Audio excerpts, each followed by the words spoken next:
Բարի գալուս Սիվիլներ, տաղավարում հյուրընկալել եմ Հայազգային կոնգրես կուսակցության փոխնախագահ, նույն կուսակցության ցուցակով պատգամավորության տեխնազու Արամ Մանուկյանին։ Բարև ձեզ։ Բարև ձեզ։ Շնորհակալ եմ հրավեր ընդունելու համար, պարոն Մանուկյան, մեկ շաբաթ է մոտավորապես մնացել ընտրություններին։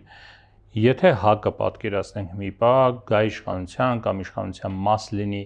առաջին 3 անելիքները, որ նախատեսում եք անել, անհապաղ որոնք են դրանք։ Շնորհակալ եմ, կարևոր հարց եք տալիս։ Առաջին դիվանագիտության բնագավառում բալանսի վերականգնումը։ Կարևորագույն խնդիր, որովհետև հիմա մեր երկիրը կարող է ուղղակի պայթի այդ ոչ բալանսավորված քաղաքականությունից։ Այսինքն Արևմուտք, Եվրոմիություն, հրաշալի կապեր, Միացյալ Նահանգներ, որքան հնարավոր լավ կապեր, բայց երբեք ոչ ՀԱՊԿ-ի եւ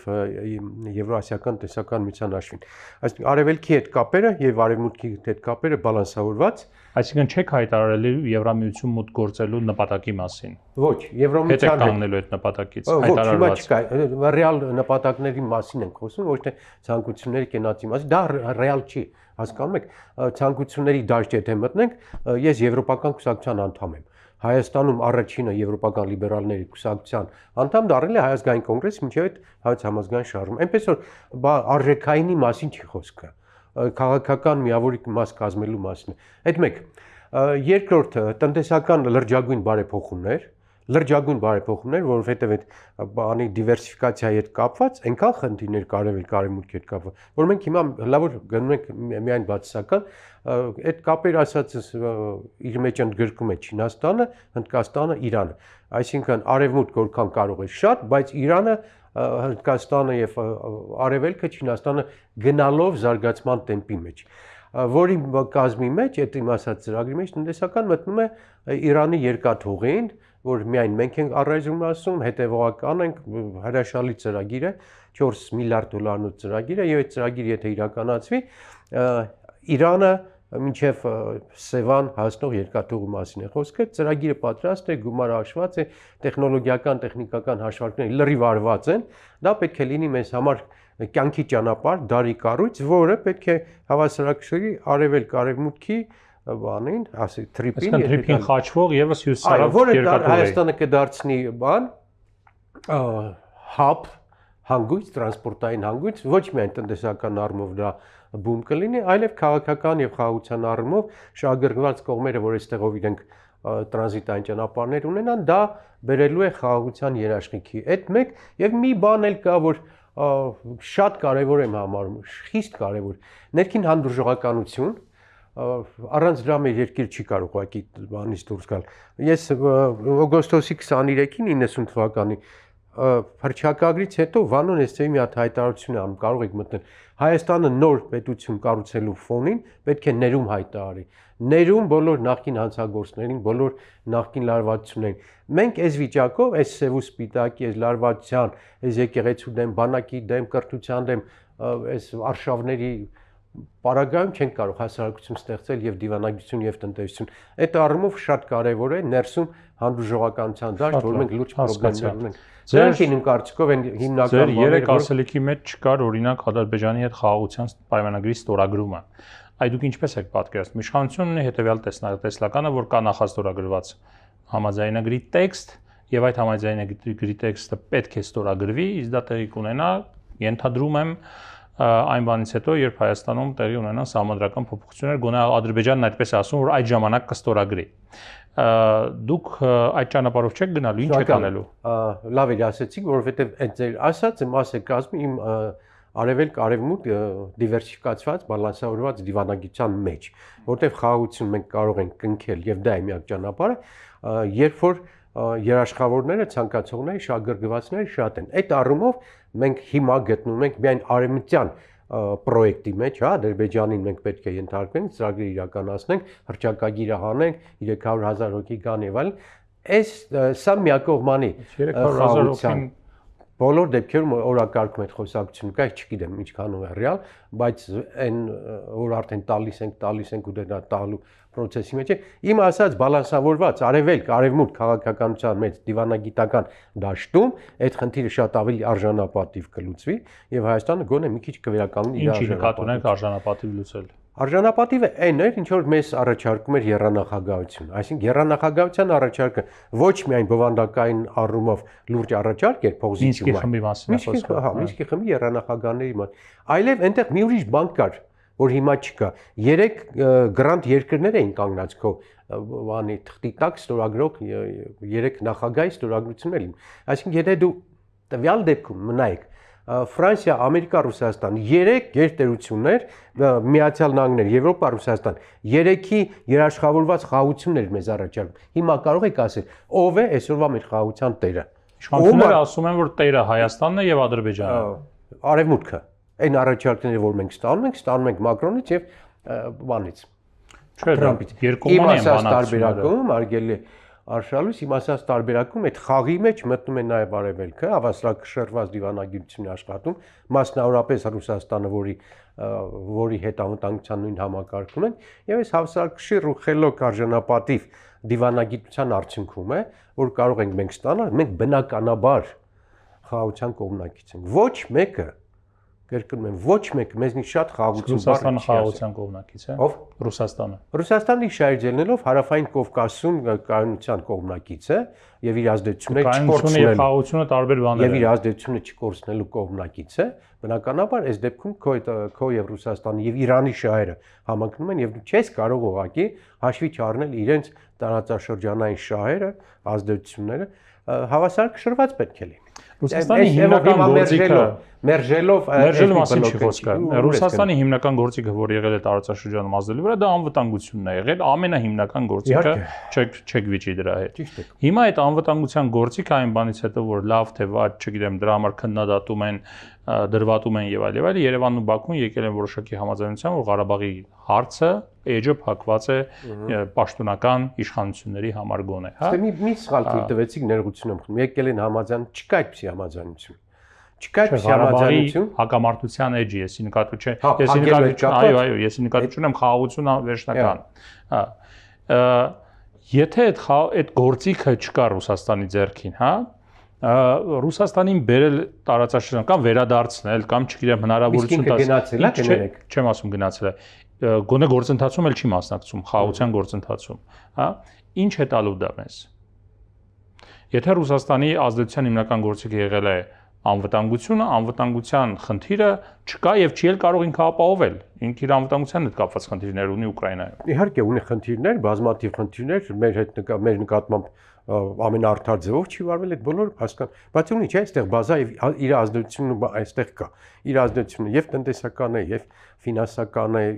տարբեր եւ ռազմաբազա է։ Իմ ասած է հետեւյալն է. Դուք ինչ եք կապում այս ամենը Ռուսաստանի։ Ես կապում եմ այդ ամեն ավելի լայն շրջանակի հետ, որի մեջ կա Ռուսաստանը։ Այս ծրագրի մեջ, որ մենք ասում ենք TRIP օրինակ, չէ, TRIP-ի մեջ Չինաստան կա խաղի մեջ։ Իհարկե կա։ Իրան կա այս խաղի մեջ։ Այսինքն խաղը պետք է լուծվի, այդ խնդիրը պետք է լուծի շատ խաղացողներով։ TRIP-ի մեջ Չինաստան չկա, որտեղ է։ Ինչ եք ասում։ Որտեղ է։ Շահերի մեջ չկա TRIP-ի մեջ Չինաստանը, Ղազախստանը։ Շահերը, որ տեսականորեն տարածաշրջանում, տարածաշրջանը ոչ թե Հնդկաստանը, Ղազախստանը, Թուրքմենիան խաղացող են թե չէ։ Իհարկե խաղացող։ Տարածաշրջանում միանշանակ խաղացող են։ Չէ, հենց կոնկրետ Հայաստանի խաղաղության եւ TRIP-ի ճանապարհի համար։ Իհարկե կա։ Բայց դուք ինչպես եք պատկերացնում, օրինակ Իրանի, Ամերիկայի Միացյալ Նահանգների, Ռուսաստանի, Եվրոպական միության մասնակցությունը այդ գործընթացում, երբ որ իրենք փաստացի պատերազմի մեջ են։ Հասկացա, Հայաստանի արժանապատիվ դիրքորոշմամբ։ Չէ՞ որ մենք այդ մեթոդը ասեմ, դու կարող ես հայտարարել, որ այս իշխանություններին քննադատում եք նրա համար, որ իրենք դարձրել են երկիրը աշխարհակաղակական բախումների կենտրոն։ Այո։ Հիմա դուք ասում եք, եկեք այդ TRIP-ում բոլորին համատեղենք այդ երկրները, որոնք իրար հետ կռվում են եւ պատերազմում են։ Ես առաջարկում եմ այն տարբերակը, որի դեպքում շահերը ոչ թե բախվում են, ռուսները չեն ուզում որ TRIP անցնի կամ Իրանը չի ուզում։ Ասում եք իրենք էլ ճանապարհ ունենան, մի հատ էլ հյուսիսարավն է։ Իհարկե, երբ որ դու դառնում ես կոնսորցիում, եթե դու դառնում ես բազմաթիվ երկրների շահագրգռվածության կենտրոն եւ շահի կենտրոն, այս դեպքում խաղաղությունը դառնում է երաշխավորված։ Այս դու չես կարող, չէ՞, փակ երկիր լինել, ասել ոչ մեկը չեք մտնում այստեղ, տրանզիտ տնտեսական shareholder լինելու մասին է։ Իհարկե, հանգույցի մասին է, որը բանի Հայաստանի բաժնեմաս ունենալու մասին է դա։ Բնականաբար, եւ շահերի բան կա, եւ քո բաժինը կա, մասնաբաժին կա, եւ այս դեպքում դու դառնում ես ներդրումների մրցակցության դաշտ, ոչ թե տարածքը գրավելու դաշտ։ Հասկացա։ Հիմա տեսեք, այս վիճակով, եթե թրիպն է աշխատում, այն եթե կա բան միջանցքի ձևան, ռուսները դա թույլ են տալու, եթե ռուսները թույլ չտալ օրինակ։ ասեմ, եթե ռուսները Իրանի հետ կտրվում են, եթե միջանցքի բանը այնպես է, որ հայերը չեն մտնելու, ուրիշներ չեն օգտվելու ճանապարհ։ Ռուսներն ու Իրանը դա իրենց ընտրությունն է եղել, այսինքն իրենց անգործության հետևանքն է եղել։ Դուք կարող եք անգործություն ասել, բայց ես խոսում եմ շահերի հետ կապված։ Իրանը հիմա կողմ է, որ այստեղ միայն թրիպ լինի։ Քո մշտական, այսպես բնական դաշնակից Իրանը, որի նկատմամբ մենք միշտ բան ենք, շատ վատ ենք վարվել։ Կողմ է։ Լավ, այնպես իրենք մեր նկատմամբ շատ լավ են ավելի գնանք պոզիտիվով։ Իրենք կողմ են Ռուսաստանի հետ ունենալ կապ, ուղիղ կապ, երկաթուղի։ Իրենք ունեն, Ադրբեջանի տարածքով կողմ են։ Հայաստանում ավելի կարճ է, ավելի ձեռնտու է եւ ավելի վստահելի է։ Ադրբեջանի տարածքով արդեն երկաթուղին կա, մնացել է Իրանի տարածքում կառուցեն այդ երկաթուղին։ Հայաստանը Իրանի ամենամոտ, ամենասերտ, Եվ իրենք նաև կունենան, ձեր ասած նաև երկաթուղային կապը կունենան, Նախիջևանով երկաթուղին բացվելու դեպքում։ Հիմա այսպես անենք, էլի, մի հատ ամփոփենք, ոչ թե շատ ենք մտնում էլեմենտում։ Ճիշտ չէ, արդյոք մեր երկրի համար բազմավեկտորիալ դիվանագիտական քաղաքականություն։ Վերջի մի մասը դա է։ Այսինքն մեր առաջարկած ծրագիրը ոչ թե մերժելն է արշալույթյան ամերիկացիներին, եվրոպացիներին, ոչ թե թուրքերի, ադրբեջանցիների խաղաղություն չունենալ, ոչ ունենալ եւ տնտեսական։ Մենք երբանց ենք ասում Թուրքիայի ճանապարհը մեզ համար Եվրոմիության գնալու ամենակարճ ճանապարհն է, ամենայժան 30%-ով եթե մեր ապրանքները գնան Թուրքիայով, 30% իհարկե ձեռնտու։ Այսինքն ամենալիբերալը ոնց ուզում եք հաշվել։ Ես հիշում եմ շատ լավ, որ ժամանակին երբ Սերժ Սարգսյանն նաև սկսեց Հայաստան-Թուրքիա գործընթաց, որքան էլ կային հակասություններ, միակը որ այո, ՀԱԿ-ի եւ իշխանությունների միջև դուք աջակցեցիք այդ մեծ հաշվով, որոշակի բացառություններով աջակցեցիք այդ գործընթացին։ Հիմա հարց, այս գործընթացին ներկա պահին, որ պարոն Ռուբեն Ռուբինյանն է իրականացնում հայկական կողմից բանակցում Թուրքիայի հետ, իր գործընկեր Սերդար Քալաչի հետ, այս գործընթացին դուք աջակցում եք հայ-թուրքական սահմանի բացմանը։ Իհարկե աջակցել որն է, ես իմ գործընթացին նկատում եմ։ Ինչպես եք վերաբերում, լավ չասեմ աջակցում։ Բացելուն կողմ, բայց ես չգիտեմ ինչ պայման է տալիս, եթե այդ պայմանի մեջ պետք է լինի, չգիտեմ, անկլավների տալը կամ հռչակագիրը հանել կամ ցեղասպանություն մոռանալ, ես չստացվի որ այդ ձևի պրոյեկտին համաձայն։ Ես սկզբունքին, որ մենք հայ-թուրքական սահման պետք է բացենք, լիովին կողմ եմ։ Լիովին կարող եմ բացատրել ինչու համար, կարող եմ հիմնավորել, դրա կարիք չկա, որտեղ դուք գիտեք դրա ջատագով։ Հապկում մնալը Հայաստանի ինչին է պետք ձեր կարծիքով։ Պետք է թե ոչ։ Հապկից դուրս գալը դուք կարող եք մոտավորապես պատկերացնել ինչ կնստի Հայաստանի վրա։ Եվ հաջորդը ուրիշ առաջարկ ունեք։ Չէ, ես նկատում եմ Եթե չունեք ուրիշ առաջարկ, ուրեմն այդ հարցը արդեն տրամաբանական չի։ Այդ այն համակարգն է, այդ եվրասիական տեսականություն, որով մենք ապրում ենք։ Երբ որ կլինի լավը, ավելի երաշխավորված եւ ավելի ռեալը, խնդրեմ, նստենք քննարկենք, բայց չկա։ Բայց այդ համակարգը, ես բան չեմ ասում, որ կա ալտերնատիվ համակարգ, բայց նկատում եմ այդ համակարգը չաշխատեց, չէ։ 2022 թվականի սեպտեմբերյան իրադարձություններ ջերմուկի ժամանակ ոչ մի ձև չաշխատեց։ Գումարած, եթե մենք այդ հապկի շրջանակներում նաև էժան ինչպես ասվում է, էժան զենք էինք ստանում Ռուսաստանից ներքին գներով, դա էլ չաշխատեց։ Գումար վճարեցինք եւ զենքերը չստացանք, ստիպված եղանք Հնդկաստանից զենք վերցնել։ Նկատում եմ շարունակել մնալը։ Իշխանություններն էլ չեն դուրս գալիս վերջնական պարզ է։ Ձեր կարծիքով իրանք չգիտեն ինչ են անում։ Քանի դեռ չունես ուրիշ բան, թշնամանալ այն երկրի հետ, որի հետ ունես պայմանագիր եւ որի մեջ ունես նույն կառույցում լինելու պայմանավորվածություն պայմանագիր, դու իրավունք չունես։ Առավել եւս, իրավունք չունես թշնամանալ եւ հակառակ խոսել ու հակառակ քայլեր անել այն կառույցի մասին, որի մեջ դու գտնվում ես։ Տղա ես, ուժեղ ես, հնարավորությունը ներում է, անելիք ունես ուրիշ, ասա ներկայացու ծրագիր անենք։ Ես հիմա մի հատ օրինակ ասեմ, մեզ թակարդն է։ Այլ ընտրանքը ստեղծիր, հետո նոր։ Չկա այլ ընտրանք, արշալույթ։ Նկատում եմ, եթե անում ես, ստեղծիր, հետո նոր արա։ Հեքիաթի մեջ, եթե ես էլ գնամ ծառից, դրանով հոգ երկիր չեն կառուցում։ Հիմա ես մի հատ բան ասեմ օրինակ, որ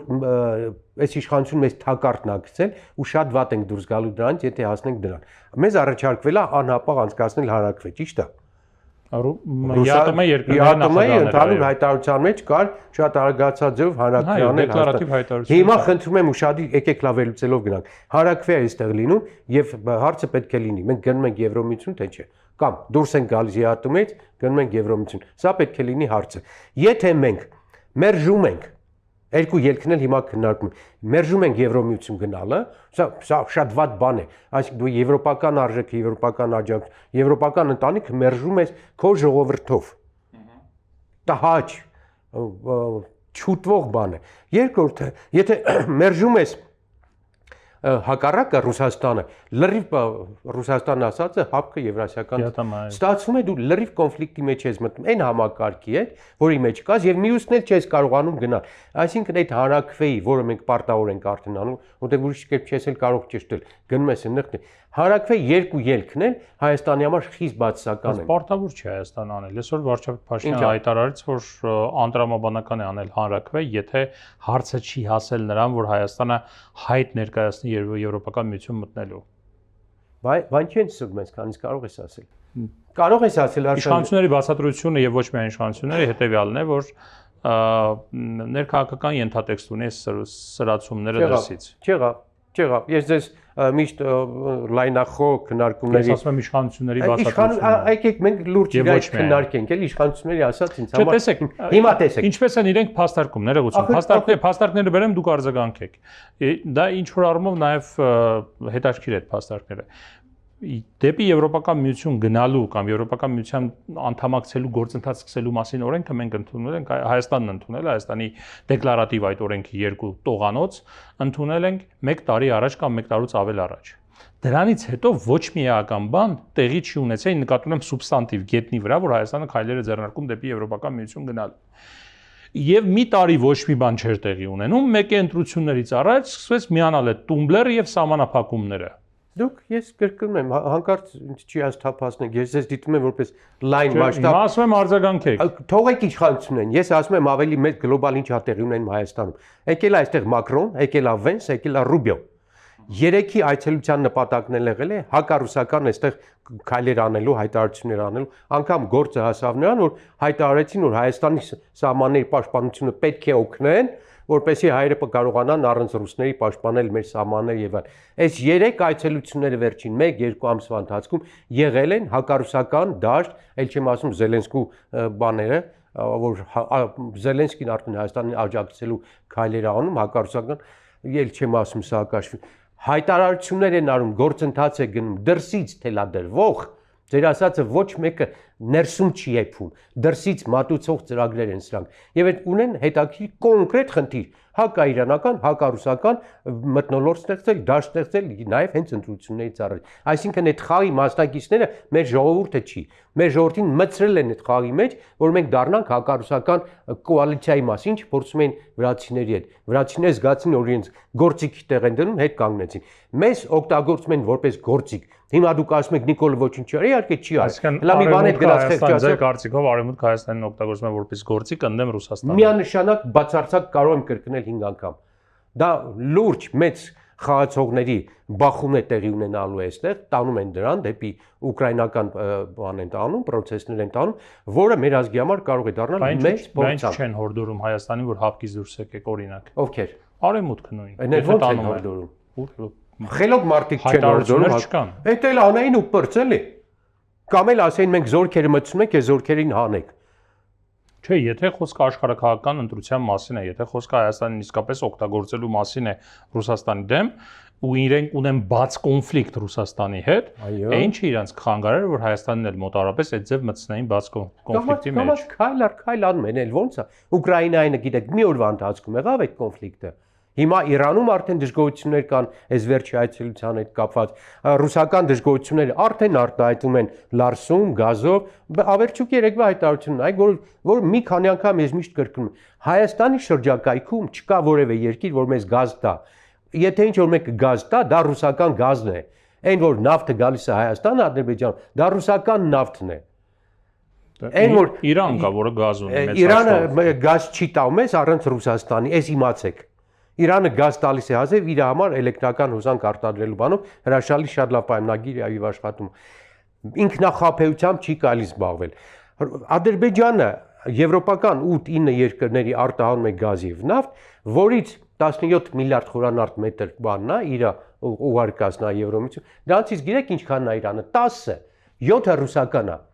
Եվ ռուսները չեն էլ թաքցնում, եվրոպական ամբողջ գազի մատակարարումը էլի ռուսական է, բայց ուրիշ երկրների միջոցով։ Այսինքն մենք եթե օրինակ, բայց 7-ը չի կարող լինել ռուսական, կներեք, ինչու համար, որովհետև այն գազատարը, որ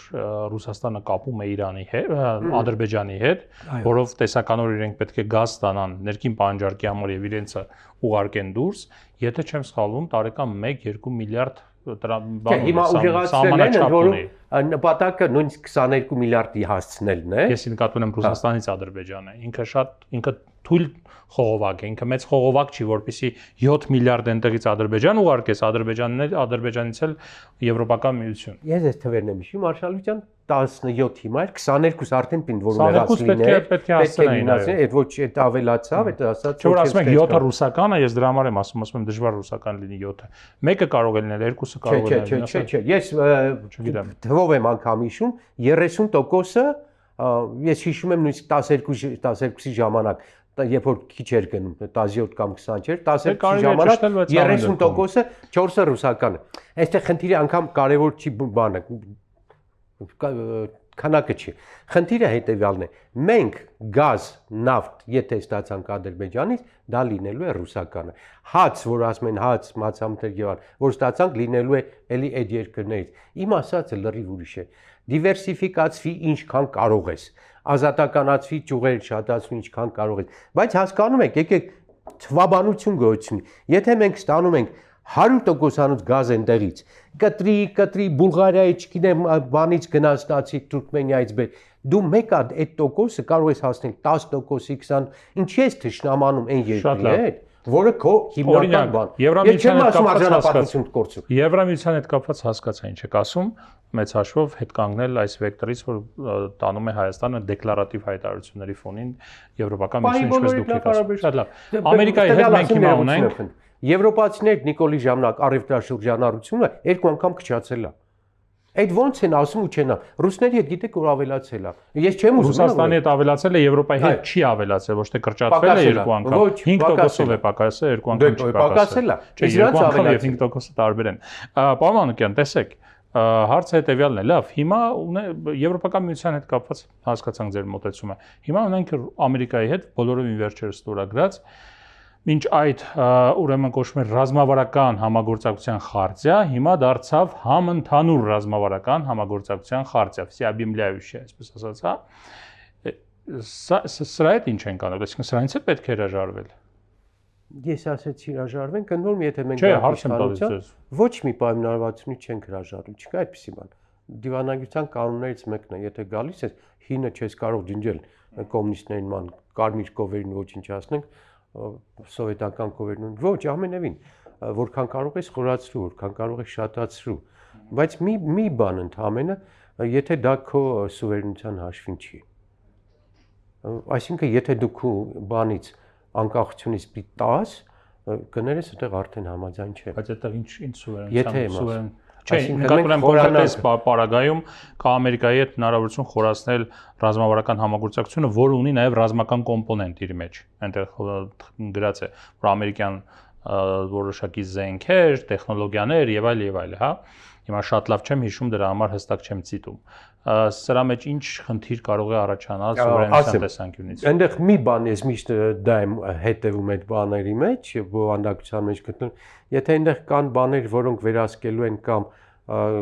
ռազմական բազան օրինակ նկարահանելու են, վերահսկելու են կամ վտանգ են սպառնալու, մի համակարգի որի մեջ դու ես, դա կարող է խնդիրներ առաջացնել։ Այսինքն, եթե օրինակ էլի ֆրանսիացիները մեզ տալիս էին, ասենք, բուժ մեքենաներ, վիրավորներին բուժելու, տարբեր բաներ, բայց դա հակասության մեջ չի մտնում հապկի հետ, բազայի հետ կամ ռուսական շահերի հետ այստեղ,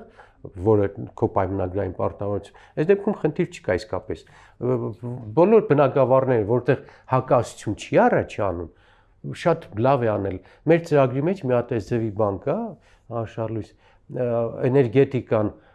ռուսական բանով, ատոմակայանը, տեխնոլոգիայով, որտեղ Հայաստանը ամբողջապես այդ տեխնոլոգիայի մեջ է, բայց կուտակիչները, որոնցով Հայաստան էներգետիկ համակարգի տատանումները պետք է հավասարակշռվեն եւ վերահսկելի դառնան, ղեկավարելի դառնան, մասնավորապես արևային էներգետիկան այդպես չէ, ինքը տատանումներ եւ ցնցումներ, այդ ամեն պետք է վերցնել ամերիկացիներից եւ իտալացիներից։ Իրանք դրանով ուժեղ են, լավն է։ Ակումուլյատորների, հա, տեխնոլոգիաների հարցը ռուսները դիմացում չկան։ Այսինքն այն ինչ որ դու կարող ես նրանցից վերցրու, շատ լավ։ Այն ինչ որ կարող ես այս կողմից վերցնել, հրաշալի է, բայց դա չդառնա քո երկրում, քո տարածքում բախման առիթ։ Ընդհանրապես այս է։ Իսկ տեսեք, եթե չգիտեմ 5 տարի առաջ ասեին կամ 10 տարի առաջ ասեին, որ Հայաստանը կարող է ունենալ Ամերիկայի Միացյալ Նահանգների հետ ռազմավարական համագործակցության խարտիա, հետո կարող է դառնալ դա համընդհանուր ռազմավարական համագործակցության խարտիա, ճիշտ ասած ես կասկածով կվերաբերեի դրան, բայց հիմա դա իրողություն է տարբեր խնդիրներից հետո։ Սրանից հետո մասնագետները ասում են, որ մյուս քայլը, մյուս աստիճանը, որ կարող է բարձրացվել հայ-ամերիկյան հարաբերությունները, դա ոչ ՆԱՏՕ անդամ պետության հետ դաշնակցային հարաբերությունների կնքումն է։ Դուք դա ռեալ համարում եք։ Ոչ, որովհետև դա արդեն այն ասած կոնֆլիկտացին քայլն է։ Ուկրաինայի խնդիրն էլ այսպես դանդաղ, քայլ-քայլ ամերիկացիների աջակցությամբ հենց որ գործած ՆԱՏՕ-ի անդամակցության կամ հեռանկարում ՆԱՏՕ-ի համագործակցության։ Մեր դեպքում ասում են ոչ ՆԱՏՕ անդամ պետություն, բայց որը ունի դաշնակցային հարաբերություններ Ամերիկայի հետ։ Ես էլ ասում եմ, այդտեղ արդեն դուք կոնֆլիկտի մեջ ես մտնում։ Հասկանում եք, արշալույս, մենք անգամ մենք Ուկրաինա չենք, էլի Ուկրաինան ունի աշխարհի Եվրոպայի ամենամեծ տարածքը, 45 միլիոն ժողովուրդ, այդ հզոր մարմինը ռուսների դեմ հանեցին, ռուսներն էլ գազազացին, նանկեցին իրանց ջարդը անել այնտեղ։ Մենք ոչ այդ ուժը ունենք, ոչ այդ քաշ ունենք, պլյուս մենք ոչ թե մենք կարող ենք դառնալ ռուս-ամերիկյան բախման միջավայր, այստեղ երրորդ խաղացող կա Ուկրաինայում, չկա այդ Թուրքիան է։ Ախր մենք միշտ մոռանում ենք այս գործոնը։ Ուկրաինայի հետ կապված կոնֆլիկտը Եվրոպան է եւ Ռուսաստանը, ասենք նա ուզում է գնա Եվրոպա, չէ՞, ՆԱՏՕ-ը ուզում մտնի, ռուսները չեն թողում, իրանք ասում են այդ մեր ազդեցության գոտին։ Այստեղ նախ այդ խաղացողները մեզնից հեռու են, Լեհաստանը, Ռումինիան հեռու են մեզնից, էլի որ ասենք Լեհաստանը ձեռքը գցի, Բելարուսիան կարա վնասի։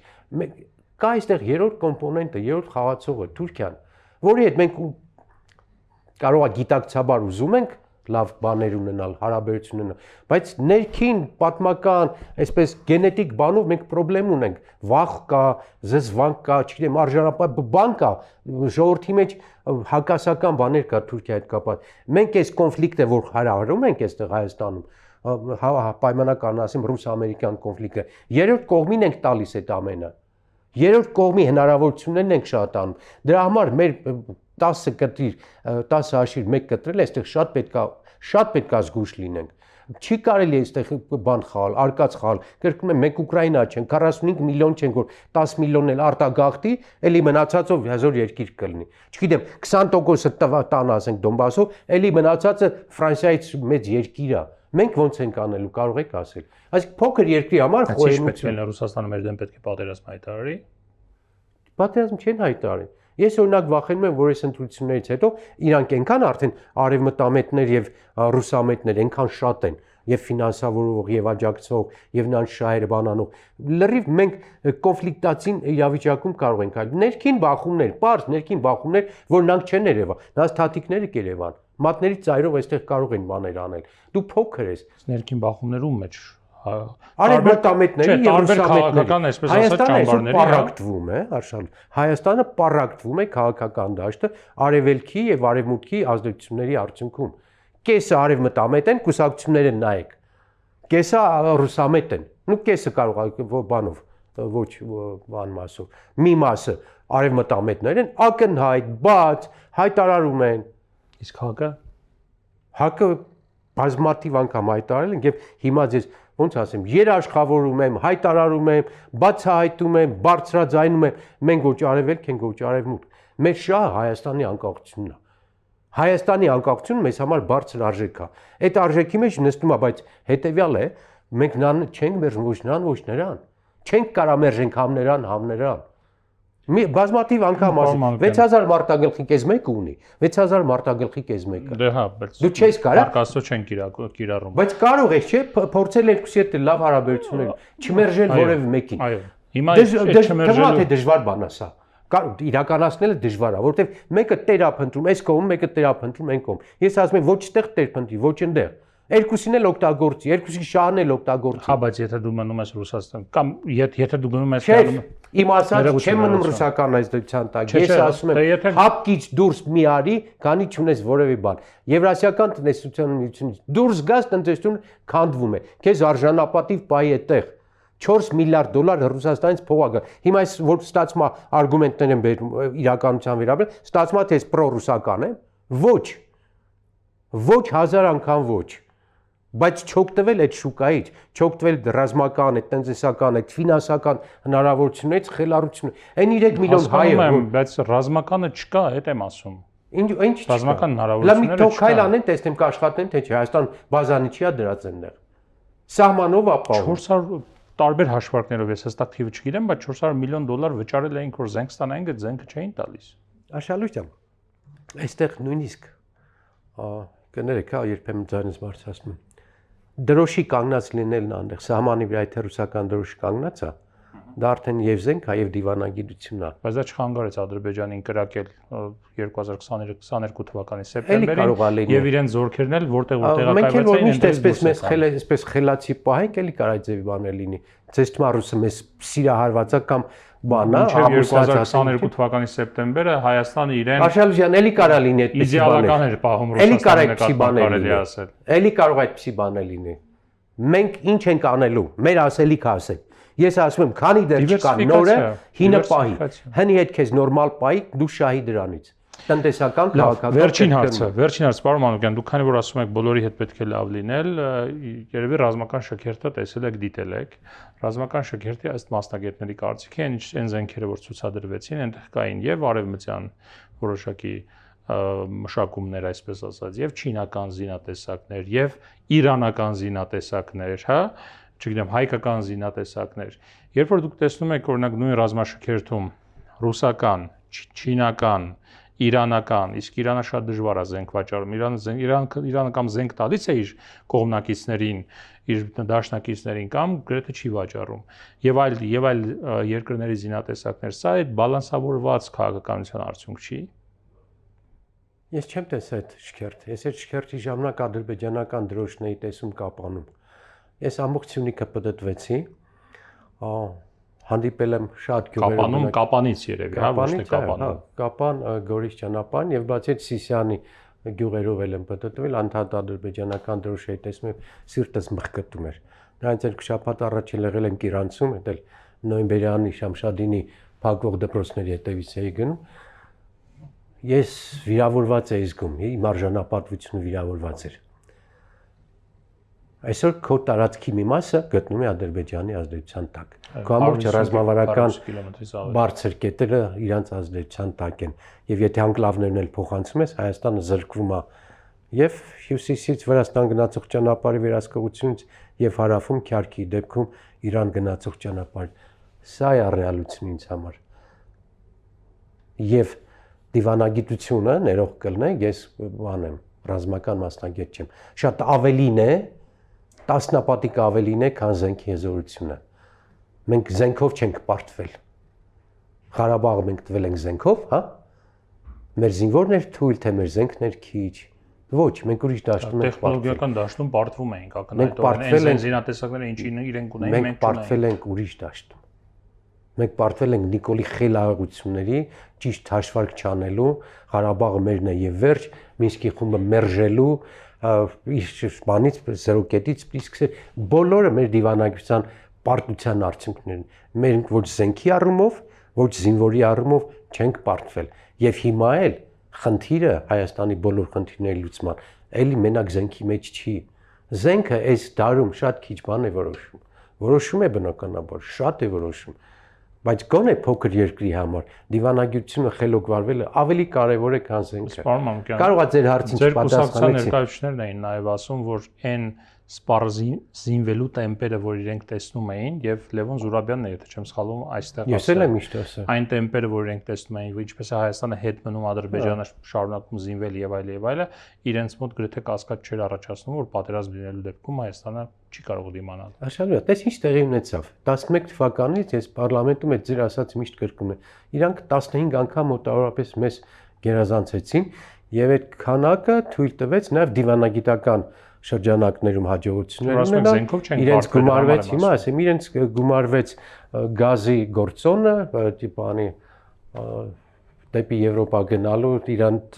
տարբեր գործոններ գումարվեցին։ Որ ասում եք, դիվանագիտությունը հրաշալի իրականացրեց այդ տարիներին ես Եվրոպայում զգում էի թե ինչքան խեղճ ենք մենք, բացարձակ լոբինգ չէինք անում, դիվանագիտական լոբինգ չունենք, բայց տեսնում եմ Ադրբեջանի գումարներ է ծախսում։ Այս դիվանագիտության մեջ այնքան մենք բան կորցրեցինք։ Բնականաբար ասում եմ, հանկարծ չստացվի թե պացիֆիստ եմ, մերժում եմ զենքի հզորություն, զենքի կարողություն։ Հիմա էլ ենք դրանով թույլ, ինչքան էլ ասեք, մեկը այլի թույլ ենք։ Բայց դիվանագիտությունը կարևոր է։ Կրկնում եմ, փոքր երկրի համար դիվանագիտությունը 10 անգամ ավելի կարևոր է, քան ասենք մենք կարող ենք Ֆրանսիայի համար դիվանագիտությունը շատ կարևոր չի։ Ռուսները դիվանագիտություն անում են հիմա։ Ձեր կարծիքով ճիշտ դիվանագիտության դեպքում երկար ստատուս քվոն կարող ենք պահել Ղարաբաղում։ Չէ, արդեն եկել էր պահը, երբ որ պետքա լուծում գնար, երբ որ 3 երկիր, 3 կանգնած մի կողմ դու մյուս կողմից քեզ առաջարկում են լուծում, ու դու չես գնում, դրան մերժում ես, այդ դեպքում չէ։ Արհավիր դեպքում բան էր, սпасելի էր։ Մենք պետք հենց դա է դիվանագիտությունը, որ զգաս երբ արդեն պահը, ինքելի կարած դքես թե չէ, մենք չգնացինք այդ քայլին, առավել եւս գնացինք խելահեղությունների 19 թվականին լուծումն առաջարկվում էր կարելի է ասել ինչ որ չափով։ 15-14 թվականից կարելի ասել այդ լուծումների տարբերակները առաջարկվում են, այս տարբերակները։ 19 թվականին, երբ որ ամենաբարենպաստ վիճակն էր, Նիկոլ Փաշինյանն էր բարձր ռեյտինգ,